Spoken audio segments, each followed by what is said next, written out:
So eating a meal outdoors is one of the simplest and sweetest summer activities, and it's perfect for a romantic date or a fun day with the kids. I know my kids love it, but an alfresco feast requires some planning. So Sarah Gunn's going to show us how to pack the perfect picnic, and we need to start with just how do we get ready? How do we start the whole process, Sarah? All right, so for me, it's about choosing the right container to carry all of your delicious treats in, right? So I've got a couple of really fun options here for you and practical ones. So this, no surprise, is one that I already own because you can tell by the colors. I love a traditional cooler style bag because it's practical, so it's gonna keep everything nice and cool because it's lined, and also it's very wipeable. So if you're going with your kids and they're making a mess or things get spilled, it's really easy to clean.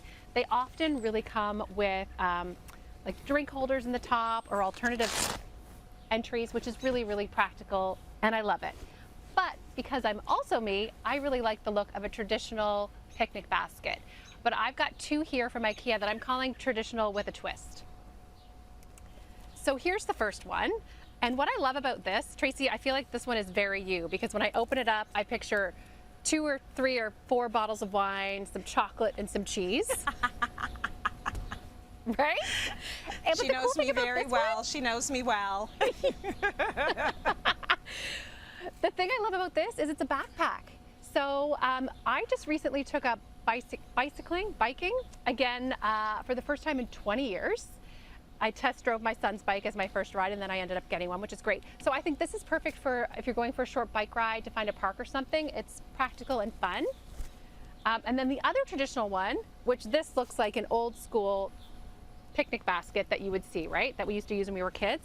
But the cool thing about this is that, here we go, it's got a cooler bag inside. So it's got the pretty and the function, which I think is really, really great. Love that. And you're right. Number one is for me of the traditionals with a twist. It's right up my alley. I think that you might have some blankets, or do you want to move over to food? What do you want to chat about next? Well, you know what, my only point with blankets is I've got a couple here. Actually, the table's covered in one, but this one's very similar. Is one side's really kind of soft and cozy, and then the other side has this kind of water resistant surface. So if you're sitting in the grass, you don't have to worry about being a little bit wet and soaking through while you're sitting there, or onto all of your food and anything. I really like that. Or if you're like me and you're having your kids go on it, you put the pretty side down and this side up, and then you can wipe it clean when they're done. Absolutely. We've done it both ways, and we have one of those, so it can be pretty if you want it to be pretty, or it can just be low maintenance if you need it that way. Now, when it comes to the food storage, there are probably some tips you want to mention just about food safety so that we stay well. The thing is, you want to keep everything as cool as possible as long as possible. So if you're packing for a picnic, keep things in the fridge for as long as you can. And then once you transfer them to your picnic basket, use, freezer bags, and ice and all of that sort of stuff to keep it cold and fresh. And as nice as it is to set out a beautiful picnic and have everything on display for that perfect Instagram shot, it's much safer to just take things out of the cooler as you're using them and then seal them and put them back in, zip it shut or close it when you're not actually trying to get stuff out of it. Take it all out, do the beautiful shot, and then put it all away so that you make sure that it's on ice. I get it. Just do it for the gram and then put it away. Serving and eating, you suggest that we use reusable items when we are using our plates and our flatware.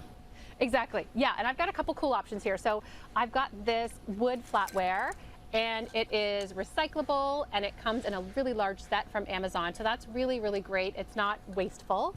But the other idea that I found, which I thought was really cool, were these stainless steel ones with straw. Oh, these are hot. With straws and a fork and a knife and a spoon. And again, you can reuse these over and over again. They come in a little package so that you can carry them and store them safely. And then, yeah, cloth napkins that you can wash, all of those sustainable ideas. A nice water bottle to keep your drinks really cold, especially on a hot day like today, because we are melting outside here right now.